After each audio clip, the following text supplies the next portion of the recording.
And we think we're living our lives. There's nothing anyone's doing today that's an original thought of their own. Nothing. Even their hobbies. How they spend their time, how they party, why they're going out partying, or anything else. It's all given to them. And the United Nations said years ago, it's still in their books today, as it was with the globalists, the biggest threat was not mobs to their agenda. It was not mobs or massive groups of people. It was individuals. Individuals who could promote the truth to the people in a coherent manner with no spin on it. Nothing to gain personally. That was the biggest threat. Individualism. Regaining your individual rights and freedoms. That was the biggest threat to them. That's also why, by the way, you'll find the so-called liberals, which go after all the communist ideas, and that's what they call them in Russia. That Khrushchev said in his visit to America, he said, we don't call it Communist Party. He says we call the American branch, he says we call them liberals.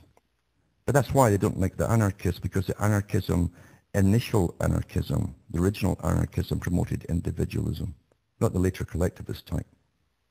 And an individual can stand up and say what he thinks and believes in, and you should have the right to do so. You should have the right to do so. And not have to belong to this group or that group, or any other group for that matter. It was such a fear that they had. And America, mind you, still had the tradition of individualism. It was the only country that tried this. Understand that Europe, for instance, had come out of a feudal system, straight into an industrial system, which wasn't much different. Now the industrial overlords were the feudal masters. And through various schemes, again, conspiracies, if you must call it that, it's in the history books, people like Lord Rothschild put forward a bill in Parliament to get all the little plot farmers off their lands by dumping foreign grain on them. They called it the Grain Act. That's what they did, because they wanted to staff these big cities, these red brick cities, that became slums very quickly, with all the peasants to man all their factories. Very successful too. They did it all across Europe. You didn't get books or ideas or even a constitution where individualism was promoted. America was the only country that had the experiment. That's why they called it the Great Experiment, by the way. The second great experiment in the history books, and it's the official term used in universities, was the Soviet system, communism. But America was the first country to actually get the chance of individualism. And even the founding fathers were not really into just handing over the power to the individual, because they said themselves that they're not ready to handle it. They said the same thing. But they would give them as much freedom as possible and see how it went. They also said, too, that their constitution would only work with an agricultural society. Once industrialists came in with the bankers to go together, then the war would start for dominance. And it did. And once religion, as I say, religion was knocked out and taken over, by the way, because the Christianity of today is nothing like it was 100 years ago or even before. They were far better educated in what Christianity was then. They didn't praise one country or two countries as it is today.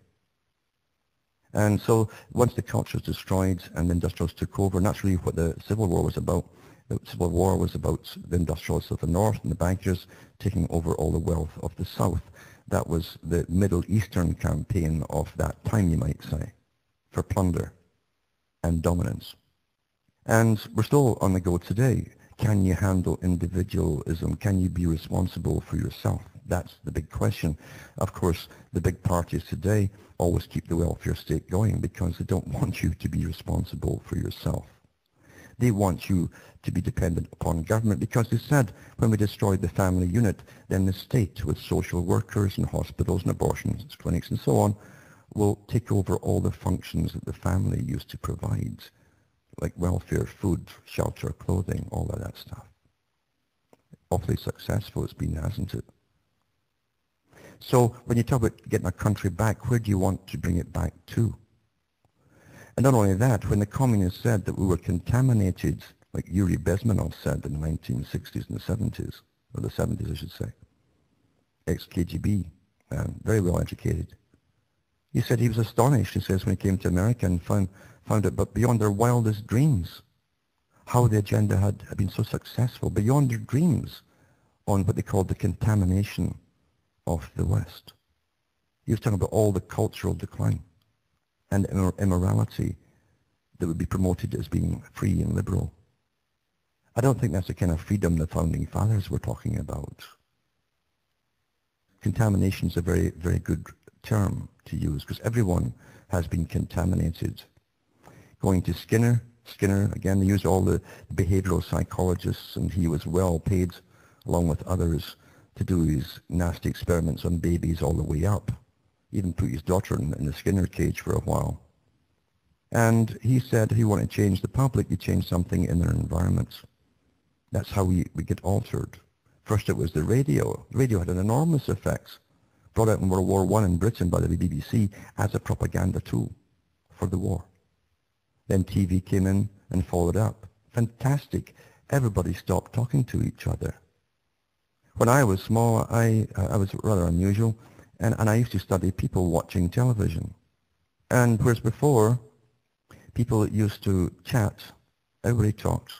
Neighbors would pop in all the time. Or we'd pop into their places all the time. That's what culture was about. That's what real community, not this artificial, expert-driven community they're bringing in today. They call it communitarianism. But when television came in, I'd watch my parents, I'd watch my sisters, I'd watch them laughing at this glass tube, all together, staring at it, hypnotized, and then sad, glum faces when some good person was killed in some movie or whatever. It was all American stuff we got, old stuff. And it altered the behavior of people. But I also noticed too, that we now call political correctness creeping in, how they were altering morality and the way that you looked upon things or frowned upon other things. And you would find if you got in discussions with them after they wash these things, they'd stand up for on the side that was being supposedly persecuted, perhaps. All through fiction, you understand. And yet, as I said, in tribal situations, the taboos are there for a very, very, very good reason. It's easy to destroy a tribe, or a people, or a nation. And they were at work with it right away. What a fantastic tool. Tremendous tool. Images that stay in the mind, imprinted. And that's what they call it, imprinting.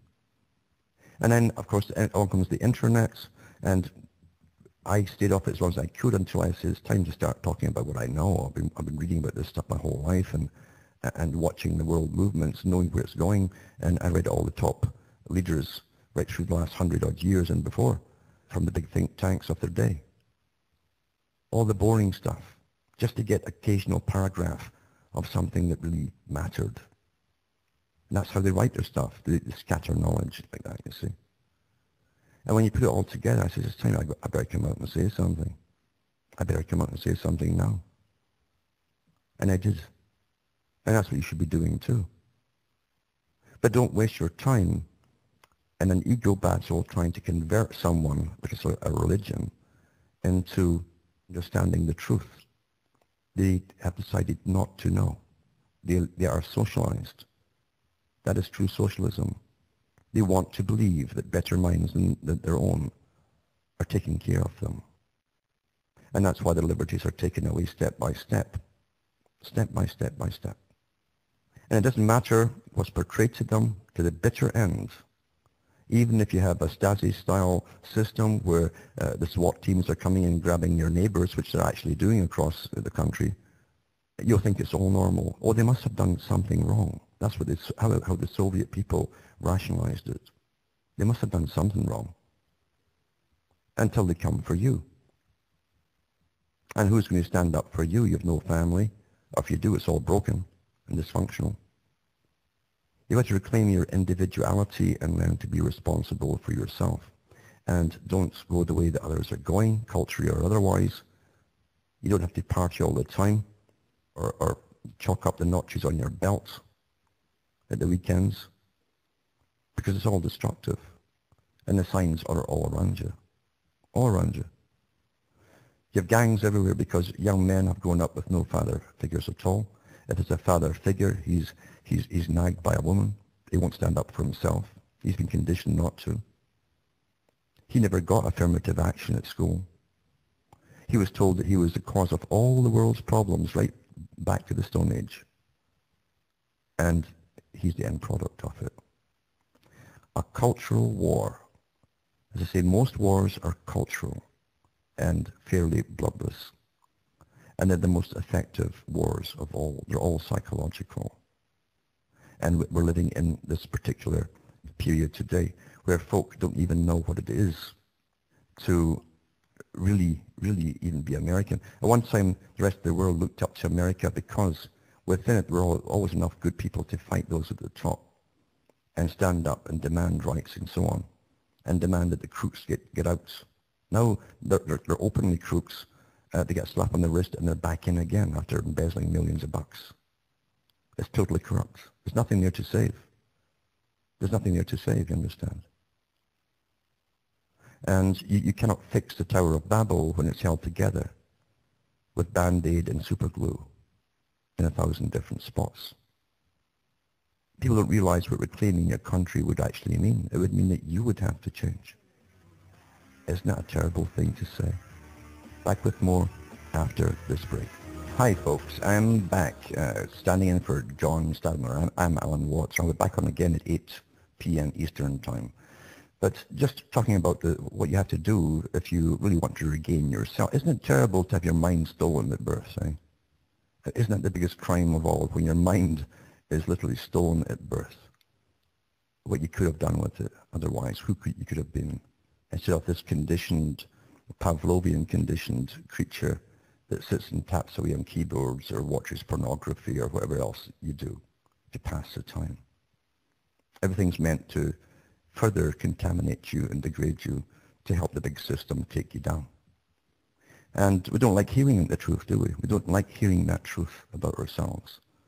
And that's why, again, people will attack you when you show them the evidence and you upset them, because these are perfectly conditioned people who they're pretty comfortable at the moment in their lifestyle. They can still drink and watch sports and do whatever else they do.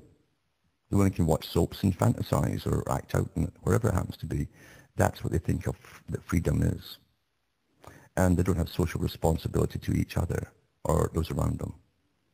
And yet that's how nations were founded, by sacrifice. When you go into the Council on Foreign Relations website, and you should make use of it, because after all, these guys write for themselves. They write for every leader in the world.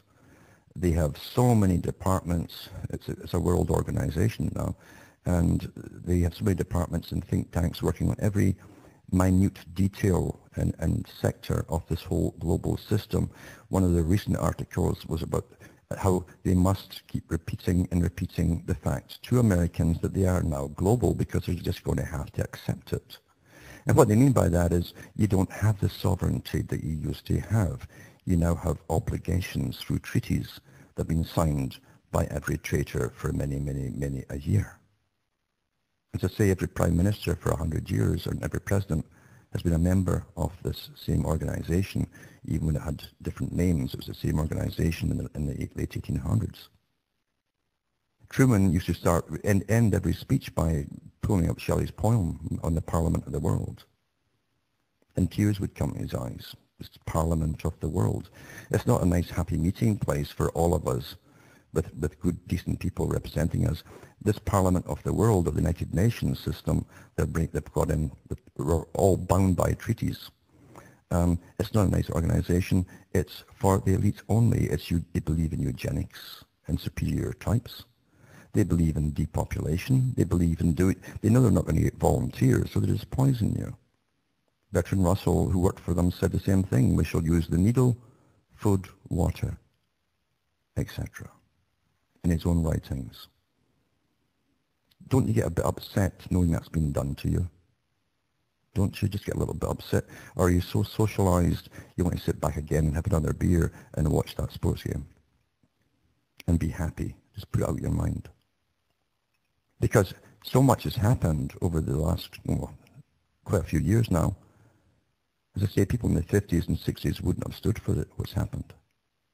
what's happened to us. Regain your independence by doing it one at a time, and regain yourself. From Alan Watt signing in for John Stadmiller, it's good night, and tune in to cuttingthroughthematrix.com. Thank you.